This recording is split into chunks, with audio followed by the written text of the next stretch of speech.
A comunidade Narrações Imersivas acaba de chegar. Torne-se membro e tenha acesso a todos os nossos livros, sem interrupções ou propagandas. E em formato de MP3, ouça diretamente da nossa plataforma no Hotmart.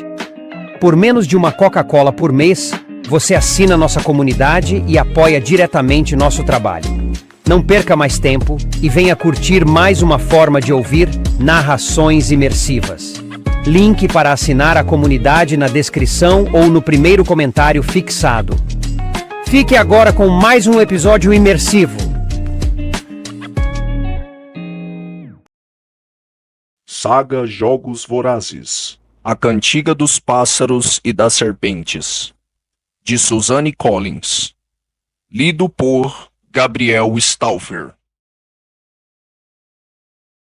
14. Coriolano se sentia mal, mas incapaz de afastar o olhar. Teria sido horrível ver qualquer criatura exposta assim, um cachorro, um macaco, até mesmo um rato. Mas um garoto? E um garoto cujo único crime real tinha sido fugir para salvar a vida? Se Marcos tivesse saído matando pela capital, seria uma coisa, mas não houve relato nenhum disso depois da fuga. Coriolano se lembrou dos desfiles funerários. As exibições mais macabras, como Brandy pendurada e os tributos arrastados pelas ruas, eram reservadas para os mortos. Os Jogos Vorazes em si tinham o talento medonho de jogar criança de distrito contra criança de distrito, de forma que a capital ficava com as mãos limpas da violência real. Não havia precedente para a tortura de Marcos. Com orientação da doutora Gal, a capital tinha chegado agora a um novo nível de retaliação. A imagem destruiu o clima festivo em Heavensby Hall. O interior da arena não tinha microfones, exceto alguns em torno do muro oval. Então, nenhum estava próximo o suficiente para captar se Marcos tentava falar. Coriolanos desejou desesperadamente que o gongo soasse, que libertasse os tributos para ação e distração. Mas a inércia da abertura só se prolongou. Ele sentiu os sejanos tremendo de raiva. E tinha acabado de se virar para tentar tocá-lo de modo tranquilizador quando o garoto pulou da cadeira e saiu correndo. A parte dos mentores tinha 5 cadeiras vazias na frente, reservadas para os colegas ausentes. Sejanos pegou a do canto e jogou na tela, quebrando-a bem na imagem do rosto destruído de Marcos. Monstros! Gritou ele. Vocês são todos monstros aqui! Ele correu pelo salão até a entrada principal. Ninguém moveu um músculo para impedi-lo. O gongo soou naquele momento e os tributos se espalharam. A maioria correu para os portões que levavam aos túneis, vários deles escancarados pelo bombardeio. Coriolanos viu o vestido colorido de Lucy Gray seguir para o lado mais distante da arena e seus dedos seguraram a beirada do assento desejando que ela fosse logo. Corra! Pensou ele. Corra! Saia daí! Alguns dos mais fortes correram para as armas. Mas depois de pegar algumas, Tanner, Coral e Jessup se dispersaram. Só Reaper, armado com um tridente e uma faca comprida, parecia pronto para começar a lutar. Mas quando ele estava preparado para a ofensiva, já não restava ninguém para enfrentar. Ele se virou para ver as costas dos oponentes se afastando, inclinou a cabeça para trás de frustração e subiu na arquibancada mais próxima para começar a caçada. Os idealizadores dos jogos aproveitaram essa oportunidade para retornar a Lucky. Queriam ter feito uma aposta, mas não conseguiram ir até uma agência dos Correios? Finalmente decidiu que tributo apoiar? Um número de telefone surgiu na parte de baixo da tela. Agora dá para fazer por telefone.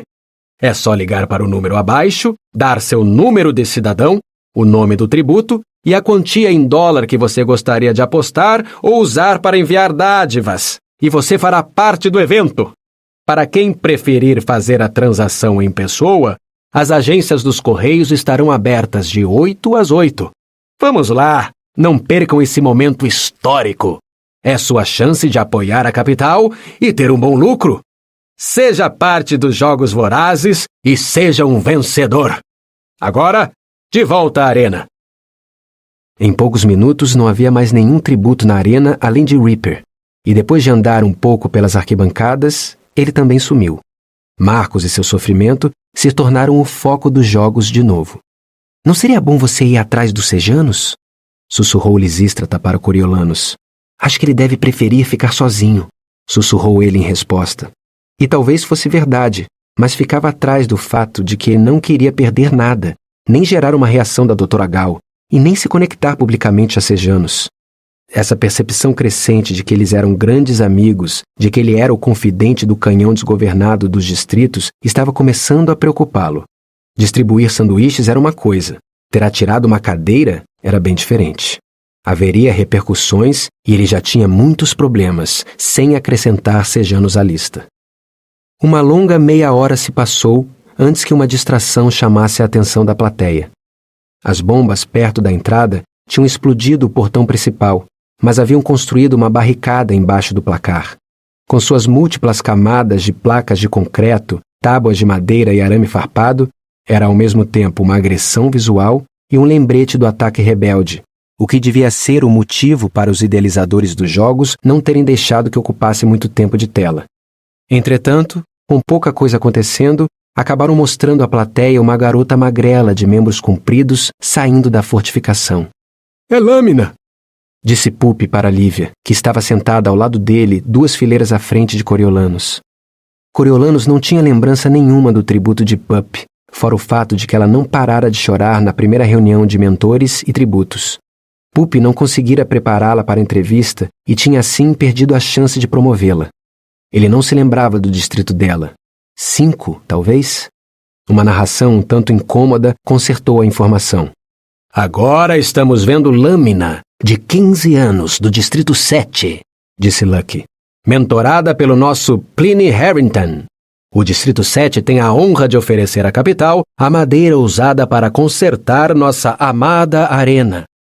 Lâmina observou Marcos e avaliou a situação. A brisa de verão balançou a auréola de cabelo louro dela, que apertou os olhos contra o brilho do sol. A garota estava usando um vestido que parecia ter sido feito de um saco de farinha, com um pedaço de corda como cinto, e os pés descalços e as pernas estavam todos marcados de picadas de insetos. Os olhos, inchados e exaustos, estavam vermelhos, mas secos. Na verdade, ela parecia estranhamente calma, considerando as circunstâncias. Sem pressa, sem nervosismo, ela foi até as armas e não se apressou para escolher primeiro uma faca e depois um machado pequeno, testando o fio de cada lâmina com a ponta do polegar. Ela prendeu a faca no cinto e balançou o machado para trás e para a frente, sentindo o peso. Em seguida, foi até um dos postes, passou a mão pelo aço que estava enferrujado e manchado de tinta de alguma situação anterior. Coriolanus achou que ela tentaria derrubá-lo, por ser do distrito de madeira e tudo mais, mas ela prendeu o cabo do machado entre os dentes e começou a subir, usando os joelhos e os pés calejados para se apoiar no metal. Ela fez parecer natural, lembrando uma lagarta subindo por um caule. Porém, como alguém que já tinha passado horas escalando cordas nas aulas de educação física, Coriolanus sabia que isso requeria força. Quando chegou ao alto do poste, Lâmina ficou de pé e enfiou o machado no cinto. Embora a viga transversal não pudesse ter mais de 15 centímetros de largura, ela andou facilmente por ela até parar acima de Marcos. Ela se sentou na viga, travou os tornozelos para ter apoio e se inclinou por cima da cabeça machucada do oponente. Disse alguma coisa que os microfones não captaram, mas ele devia ter ouvido, porque seus lábios se moveram em resposta. Lâmina se sentou ereta e avaliou a situação. Em seguida, se apoiou de novo, se abaixou e enfiou a lâmina do machado na parte curva do pescoço de Marcos. 1 vez, 2, e na terceira vez, em um jorro de sangue, ela conseguiu matá-lo. Depois de se sentar novamente, ela limpou as mãos na saia e olhou para a arena. Essa é minha garota! Gritou Pup. De repente, ele apareceu na tela, quando a câmera do Heavensby Hall transmitiu a reação dele. Coriolanus teve um vislumbre seu algumas fileiras atrás de Pup e se sentou mais ereto.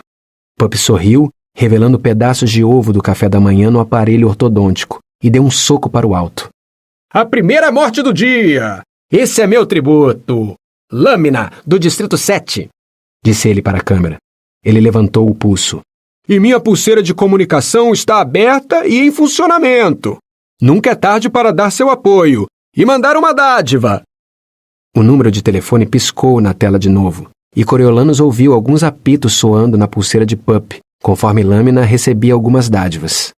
os Jogos Vorazes pareciam mais fluidos, mais inconstantes do que ele achava que seriam. Acorda, disse ele para si mesmo. Você não é espectador, você é mentor. Obrigado! Puppy acenou para a câmera. Bom, acho que ela merece alguma coisa, vocês não acham? Ele mexeu na pulseira e olhou para a tela com expectativa enquanto a imagem voltava a mostrar lâmina. A plateia assistiu com expectativa, pois seria a primeira tentativa de entrega de dádivas a um tributo. 1 minuto se passou, depois 5. Coriolanus tinha começado a questionar se a tecnologia dos idealizadores dos jogos tinha falhado quando um pequeno drone com uma garrafinha de água presa nas garras apareceu no alto da arena, perto da entrada, e desceu trêmulo até lâmina. Girou, caiu e até refez o caminho até bater na viga a uns 3 metros dela, despencando no chão, como um inseto morto. A garrafa rachou e a água escorreu para a terra e sumiu. Lâmina ficou olhando para a dádiva de modo inexpressivo, como se não esperasse nada de diferente.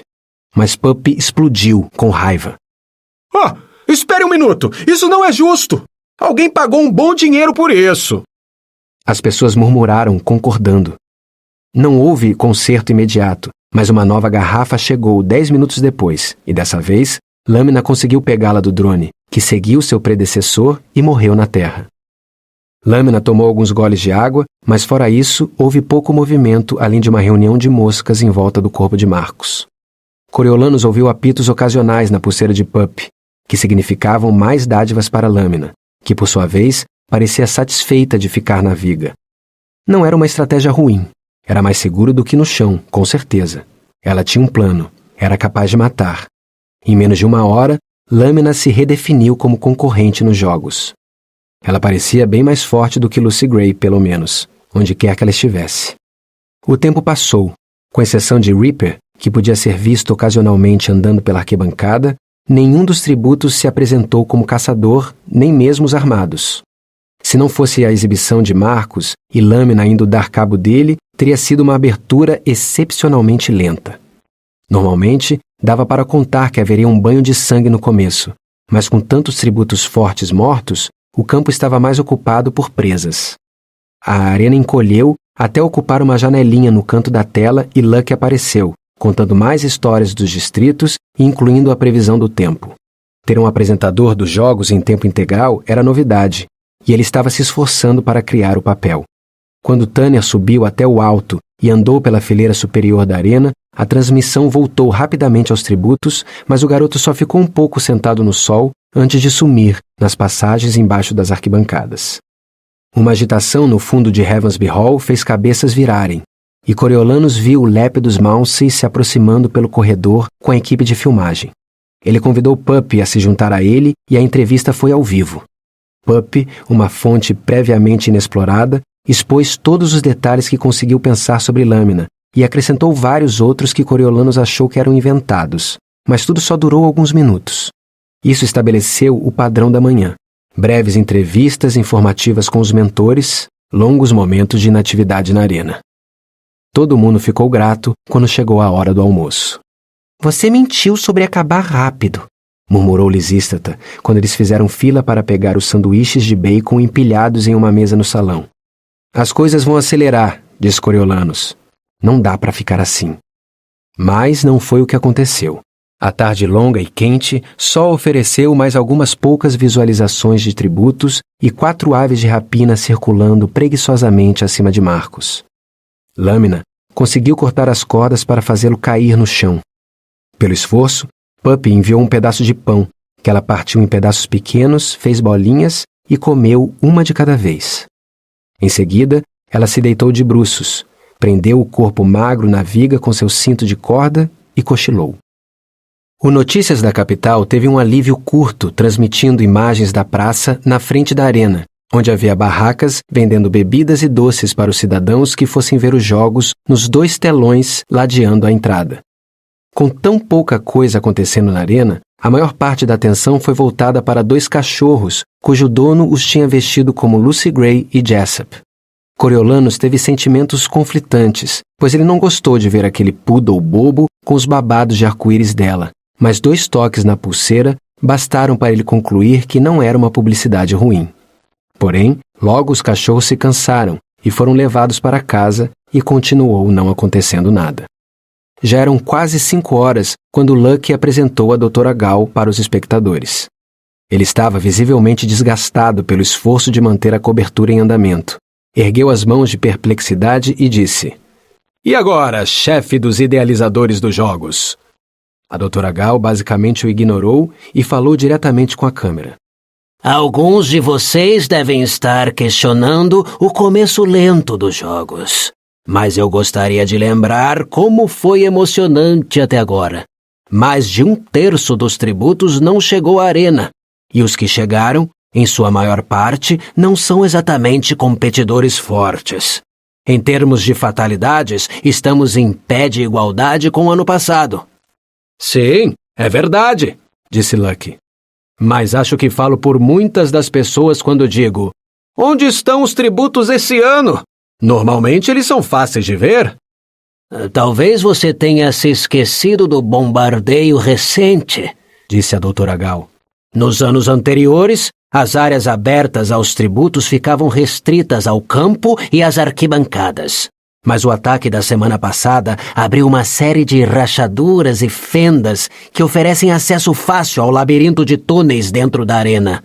É uma edição nova dos jogos. Primeiro, por terem que encontrar outro tributo e depois tirá-lo de uns cantos bem escuros. Lucky pareceu decepcionado. Então, talvez tenhamos visto alguns tributos pela última vez? Não se preocupe. Quando ficarem com fome, eles vão começar a aparecer, respondeu a Dra. Gal. Esse é outro fator diferenciador. Com a plateia oferecendo comida, os jogos podem durar indefinidamente. Indefinidamente? Perguntou Lucky. Espero que você tenha muitos truques de mágica na manga, disse a Dra. Gal, rindo. Sabe, eu tenho um coelho bestante que adoraria ver você tirar de uma cartola. É em parte pitbull. Lucky empalideceu um pouco e tentou rir. Não, obrigado. Eu tenho meus próprios bichinhos, Dra. Gal. Eu quase sinto pena dele, sussurrou Coriolanus para Lisístrata. Eu não, respondeu ela. Eles se merecem. Às 5 horas, o reitor Highbottom dispensou o corpo estudantil, mas os 14 mentores com tributos ficaram, mais porque as pulseiras de comunicação só funcionavam por transmissores na academia ou na estação do Notícias da Capital. Por volta das 7 horas, um jantar de verdade surgiu para os talentos, o que fez Coriolanus se sentir importante e no centro das coisas. As costelas de porco e as batatas eram melhores do que o que havia em casa, mais um motivo para querer que Lucy Gray se mantivesse viva. Ao pegar o molho no prato, ele se perguntou se ela estava com fome. Quando foram se servir de tortas de mirtilo com chantilly, ele chamou Lisístrata de lado para discutir a situação. Seus tributos deviam ter uma boa quantidade de comida guardada da reunião de despedida, principalmente se Jessup tinha perdido o apetite. Mas e quanto à água? Havia alguma fonte dentro da arena? E mesmo se quisessem, como eles poderiam enviar alguma coisa sem revelar o esconderijo dos tributos? A Dra. Gal devia estar certa sobre o fato de que apareceriam quando quisessem alguma coisa. Até lá, eles decidiram que a melhor estratégia seria ficar esperando. Quando terminaram a sobremesa, uma atividade na arena chamou os mentores de volta aos seus lugares. O garoto do Distrito 3, de Io Jasper, Cirque, saiu da barricada perto da entrada e olhou ao redor antes de chamar alguém. Uma garotinha pequena e maltrapilha, com cabelo escuro crespo, o seguiu. Lâmina, ainda cochilando na viga, abriu um olho para determinar o nível de ameaça. Não se preocupe, minha doce Lâmina, disse Puppy para a tela.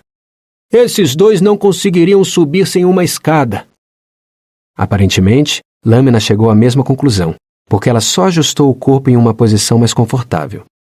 Lucky Flickerman apareceu no canto da tela com um guardanapo preso na gola e uma mancha de mirtilo no queixo, e lembrou à plateia que os dois eram os tributos do Distrito 3, o Distrito da Tecnologia.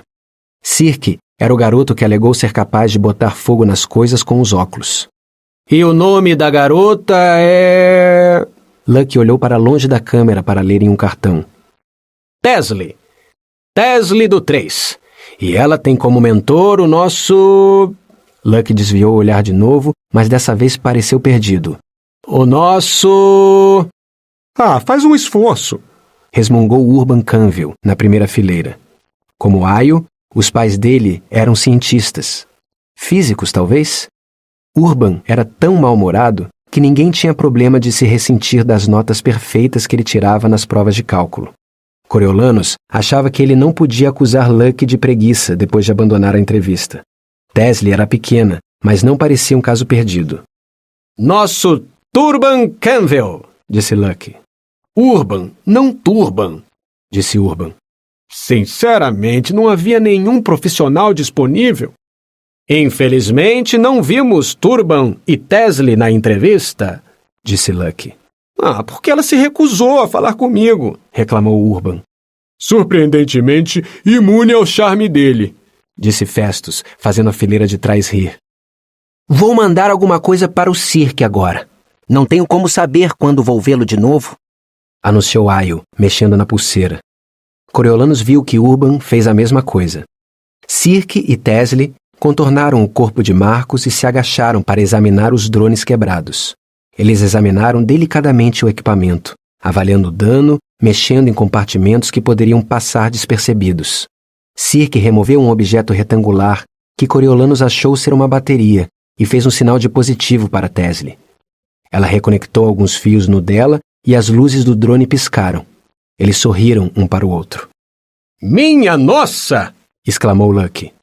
Tem alguma coisa interessante acontecendo ali. Seria mais interessante se eles tivessem os controles, disse Urban, mas pareceu menos irritado. A dupla ainda estava examinando os drones quando outras duas máquinas chegaram e deixaram pão e água ali perto. Quando pegaram as dádivas, uma figura apareceu no fundo da arena. Os dois trocaram algumas palavras, cada um pegou um drone e seguiram rapidamente de volta à barricada. A figura era Reaper, que entrou em um dos túneis e saiu carregando alguém nos braços. Quando as câmeras deram um zoom, Coriolanus viu que era Jill, que parecia ter murchado, o corpo encolhido em posição fetal. Ela estava olhando cegamente para o sol da tarde que iluminava sua pele pálida. Uma tosse gerou um jorro de cuspe ensanguentado pela lateral da boca. Estou surpreso dela ter durado um dia, comentou Félix para ninguém especificamente. Reaper contornou destroços do bombardeio até chegar em um local ensolarado e colocar Jill em um pedaço queimado de madeira. Ela estava tremendo, apesar do calor. Ele apontou para o sol e disse alguma coisa, mas ela não reagiu. Não foi ele que prometeu matar todo mundo? Perguntou Pup. Não está parecendo tão durão assim, comentou Urban. Ela é do distrito dele, disse Lisístrata. E está quase morta agora. Tuberculose, provavelmente. Isso fez todo mundo se calar, pois a doença ainda assombrava a capital, onde mal era controlada como uma condição crônica, que dirá curada. Nos distritos, claro, era sentença de morte. Reaper andou com inquietação de um lado para o outro por 1 minuto, ansioso para voltar à caçada ou incapaz de lidar com o sofrimento de Jill. Ele deu um último tapinha no ombro dela e correu para a barricada. Você não devia enviar alguma coisa para ele? Perguntou Domitia para Clemência. Por quê? Ele não a matou, só a carregou? Não vou recompensá-lo por isso, retorquiu Clemência. Coriolanus, que a evitara o dia todo, concluiu que tinha tomado a decisão certa. Clemência não estava agindo como ela mesma. Talvez o veneno de serpente tivesse alterado o cérebro dela. Bom, eu acho que devo usar o pouco que tenho. É dela mesmo? Disse Félix, e digitou alguma coisa na pulseira. 2 garrafas de água chegaram carregadas por drones. Jill pareceu não as ver. Depois de alguns minutos, o garoto que Coriolanus se lembrava de ter feito malabarismo saiu correndo de um túnel, o cabelo preto voando com a velocidade. Sem hesitar um passo, ele esticou a mão e pegou a água, depois desapareceu em uma rachadura grande na parede. Um comentário de Luck lembrou aos espectadores que o garoto era Trish, do Distrito 7, que tinha Vipsania Sickle como mentora. Que crueldade! Disse Félix. Podia ter dado um último gole a ela. Foi um bom raciocínio, disse Vipsania. Me poupa dinheiro. E eu já não tenho muita coisa. O sol baixou na direção do horizonte e as aves desceram lentamente sobre a arena. Finalmente, o corpo de Jill sofreu uma convulsão final por um acesso violento de tosse e um jorro de sangue encharcou o vestido imundo. Coriolano se sentiu mal. O sangue saindo pela boca da menina o horrorizava e enojava. Lucky Flickerman apareceu e anunciou que Jill, a garota tributo do Distrito 11, tinha morrido de causas naturais. Infelizmente, isso significava que eles não veriam mais Felix Ravensteel. Lepidus, podemos ouvir as palavras finais dele em Heavensby Hall? Lepidus chamou Felix e perguntou o que ele estava sentindo por ter que deixar os jogos. Bem, não é nenhum choque. A menina já estava nas últimas quando chegou, disse Felix. Acho que é um grande mérito seu ela ter passado pela entrevista, disse Lepidus com solidariedade. Muitos mentores não conseguiram nem isso. Coriolano se perguntou se os elogios de Lepidus tinham mais a ver com o fato de Felix ser sobrinho-neto do presidente do que qualquer outra coisa, mas não se ressentia disso. Criava precedente para um nível de sucesso que ele já tinha ultrapassado. Então, mesmo que Lucy Gray não durasse a noite toda, ele ainda seria visto com destaque. Mas ela tinha que durar a noite toda. E mais outra e outra, até vencer. Ele havia prometido ajudá-la, mas até o momento não fizera absolutamente nada, além de promovê-la para os espectadores. No estúdio, Luck teceu mais alguns elogios a Felix e se despediu. Com a noite caindo na arena, a maioria dos nossos tributos foi dormir. E vocês devem fazer o mesmo. Vamos ficar de olho nas coisas aqui, mas não esperamos muita ação até amanhã chegar. Bons sonhos. Os idealizadores dos jogos cortaram para uma imagem ampla da arena, onde a silhueta de lâmina na viga foi a única coisa que Coriolanos conseguiu identificar. Depois de escurecer, a arena não tinha iluminação além da que a lua oferecia, e isso não costumava ser bom para a visibilidade. O reitor Highbottom disse que era melhor que fossem para casa, embora levar uma escova de dente e uma muda de roupa da próxima vez fosse boa ideia. Todos apertaram a mão de Felix e o parabenizaram pelo trabalho bem feito. E a maioria foi sincera, com o dia cimentando o laço entre mentores de um jeito novo. Eles eram membros de um clube especial que encolheria até restar apenas um, mas sempre iria definir todos eles. Enquanto andava para casa, Coriolanos fez as contas. Mais 2 tributos estavam mortos, mas ele tinha parado de contar Marcos como competidor já havia um tempo. Ainda assim, restavam apenas 13, só 12 competidores a quem Lucy Gray precisava sobreviver. E, como Jill e o garoto asmático do Distrito 5 tinham mostrado, uma boa parte do trabalho podia se resumir a ela ficar viva mais tempo que os outros. Ele pensou no dia anterior, quando limpou as lágrimas dela, prometeu mantê-la viva, a beijou. Ela estaria pensando nele agora?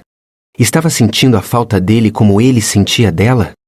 Coriolanos esperava que ela fizesse uma aparição no dia seguinte e ele pudesse enviar comida e água, que pudesse lembrar aos espectadores da existência dela.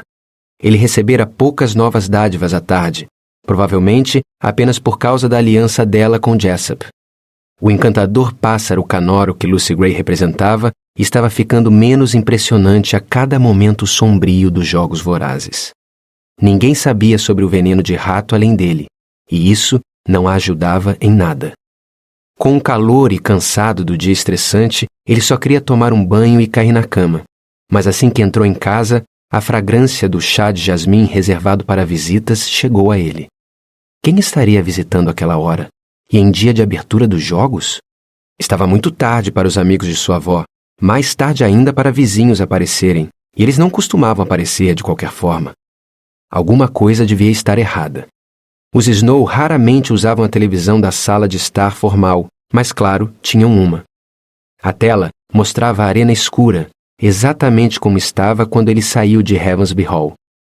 Sua avó, que tinha vestido um hobby de boa qualidade por cima da camisola, sentava-se ereta em uma cadeira de costas retas à mesa de chá, enquanto Tigre servia uma xícara fumegante de líquido pálido para a visita. Pois ali estava a senhora Plint, mais emperiquitada do que nunca, o cabelo desgrenhado e o vestido torto, chorando em um lenço. Vocês são pessoas tão boas, disse ela. Peço desculpas por ter aparecido assim. Qualquer amigo de Coriolanos é nosso amigo, disse a avó. Clinch, você disse?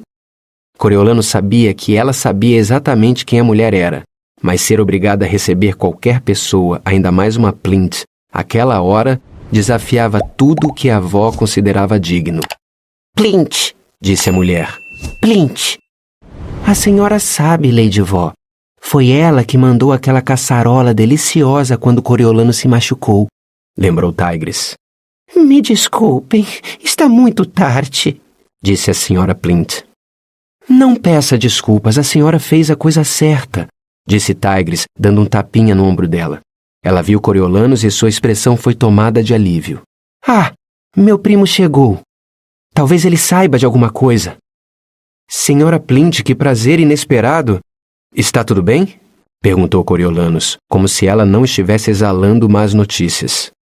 Ah, Coriolanos, não está, nem um pouco.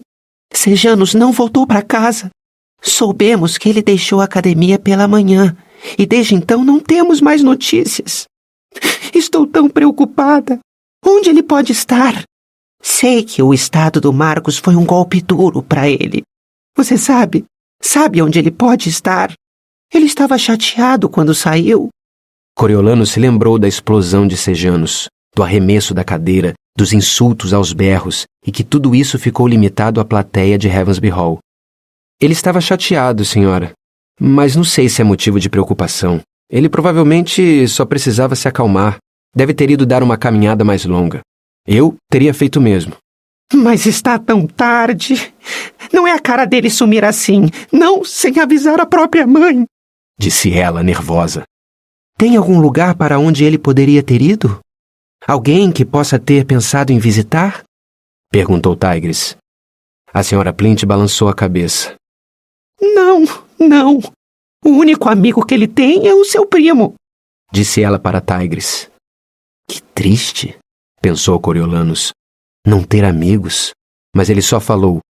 Se ele quisesse companhia, acho que teria me procurado primeiro. Mas dá para entender que ele pode ter desejado um tempo sozinho para assimilar isso tudo. Tenho certeza de que ele está bem. Senão as notícias já teriam chegado. A senhora verificou com os pacificadores? Perguntou Tigris. A senhora Plint assentiu. Nenhum sinal dele. Está vendo? Disse Coriolanos. Não houve nenhum problema.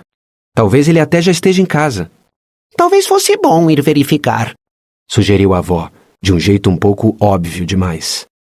Tigris lançou um olhar para ela. Ou telefonar. Mas a senhora Plint tinha se acalmado o suficiente para perceber. Não, sua avó está certa. Minha casa é onde eu deveria estar, e tenho que deixar vocês irem dormir. Coriolanos pode acompanhá-la, disse Tigris com firmeza. Como não deixou escolha, ele assentiu. Claro. Meu carro está esperando lá embaixo. A senhora Plint se levantou e ajeitou o cabelo. Obrigada. Vocês foram tão gentis. Obrigada. Ela pegou a bolsa enorme e estava começando a se virar quando alguma coisa na tela chamou a sua atenção. Ela ficou paralisada. Coriolanos acompanhou o olhar da mulher e viu uma forma escura sair da barricada e ir na direção de Lâmina. A figura era alta, masculina, e carregava alguma coisa nas mãos. Reaper ou Tanner, pensou ele. O garoto parou quando chegou ao cadáver de Marcos e olhou para a garota adormecida. Acho que um dos tributos finalmente decidiu partir para cima dela. Ele sabia que devia assistir por ser mentor, mas queria se livrar da senhora Plint primeiro. Devo acompanhá-la até o carro? Perguntou ele. Tenho certeza de que a senhora vai encontrar Sejanos na cama. Não, Coriolanos, disse a senhora Plint com voz baixa. Não. Ela indicou a tela.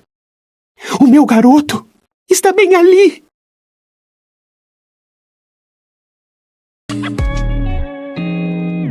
O canal Narrações Imersivas agradece por ter ouvido mais um episódio conosco.